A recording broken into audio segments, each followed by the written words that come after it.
একদম স্পষ্ট লাইন, যেহেতু আমাদের শাপলা প্রতীক পেতে আইনগত কোনো বাধা নেই, তাই এনসিপি আগামী নির্বাচনে শাপলা প্রতীকেই অংশগ্রহণ করবে, অন্য কোনো অপশন নেই।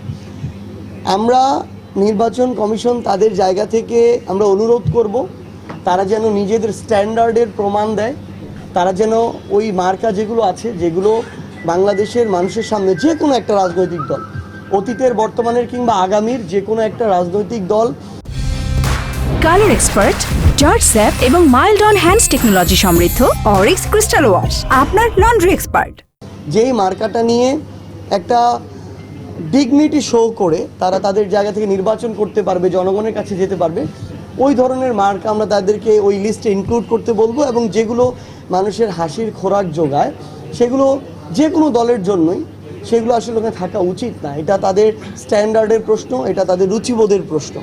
আমরা আহ্বান করব তারা যেন এটা নতুন করে এই তালিকাটা ঠিক করেন তাদের জায়গা থেকে।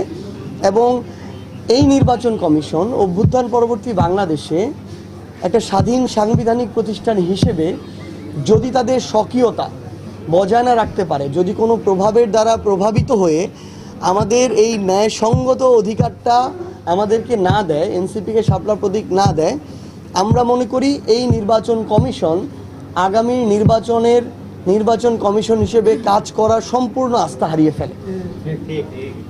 যেই নির্বাচন একটা দলকে একটা মার্কা দেওয়ার মতো মেরুদণ্ড দেখাতে পারে না, যেই নির্বাচন কমিশন, সেই নির্বাচন কমিশনের কাছে একটা দেশের জাতীয় নির্বাচন, তা আবার অভ্যুত্থান পরবর্তী বাংলাদেশে আমরা কিভাবে আস্থা রাখবো, এই প্রশ্নটা আমরা তাদের কাছে রাখলাম।